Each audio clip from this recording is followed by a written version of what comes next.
കർഷകർക്കായി നെന്മാറയിൽ ജീവനം എന്ന പേരിൽ ഏകദിന കർഷക പരിശീലന ക്യാമ്പയിൻ സംഘടിപ്പിച്ചു. കുടുംബശ്രീ ജില്ലാ മിഷൻ, നെന്മാറ ഗ്രാമപഞ്ചായത്ത്, കുടുംബശ്രീ മൃഗസംരക്ഷണ മേഖല സംയുക്തമായാണ് ജീവനം ക്യാമ്പയിൻ ഗ്രാമപഞ്ചായത്ത് PSC ഹാളിൽ നടത്തിയത്. ഗ്രാമപഞ്ചായത്ത് പ്രസിഡന്റ് CC സുനിൽ ഉദ്ഘാടനം ചെയ്തു. പച്ചക്കറി കൃഷി രംഗത്ത്, മറ്റ് കാർഷിക രംഗത്തൊക്കെ ഒരുപാട് പ്രവർത്തനങ്ങൾ നടക്കുന്ന ഒരു സംസ്ഥാനമാണ് നമ്മുടെ സംസ്ഥാനം. അതുപോലെ തന്നെയാണ് മറ്റൊരു കാർഷിക മേഖലയാണ് മൃഗസംരക്ഷണവുമായി ബന്ധപ്പെട്ട്, വളർത്തുമൃഗങ്ങളുമായി ബന്ധപ്പെട്ട് നിലനിൽക്കുന്നത്. സ്വാഭാവികമായിട്ട് ഉപജീവനമായിട്ട് നമ്മൾ മൃഗങ്ങളെ എന്തൊക്കെ വളർത്തുന്നതൊക്കെ നമുക്കറിയാം. നമ്മുടെ വീട്ടിൽ പശുക്കളും ആടുകളും കോഴിയൊക്കെ നിറഞ്ഞു നിന്നുകൊണ്ടിരുന്നൊരു കാലഘട്ടം നമ്മുടെ നാട്ടിലുണ്ടായിരുന്നു. പക്ഷെ ഇന്ന് ഓരോ ദിവസവും അതൊക്കെ അപ്രത്യക്ഷമായിക്കൊണ്ടിരിക്കുകയാണ്. അപ്പോൾ കാലഘട്ടത്തിൻ്റെ മാറ്റത്തിനനുസരിച്ച് മലയാളിയുടെ സ്വഭാവം മാറി.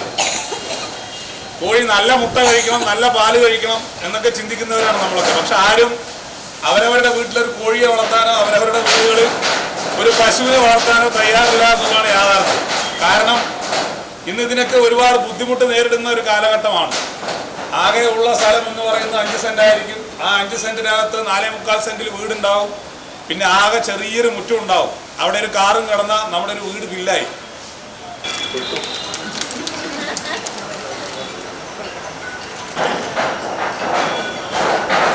വൈസ് പ്രസിഡന്റ് പ്രഭിത ജയൻ അധ്യക്ഷയായി. ഡോക്ടർ ബീന മുഖ്യപ്രഭാഷണം നടത്തി. ആരോഗ്യ വിദ്യാഭ്യാസ standing committee chairman Gokuldas, Soumya Vijay, Anitha Kumari എന്നിവർ പ്രസംഗിച്ചു. UTV news, Palakkad.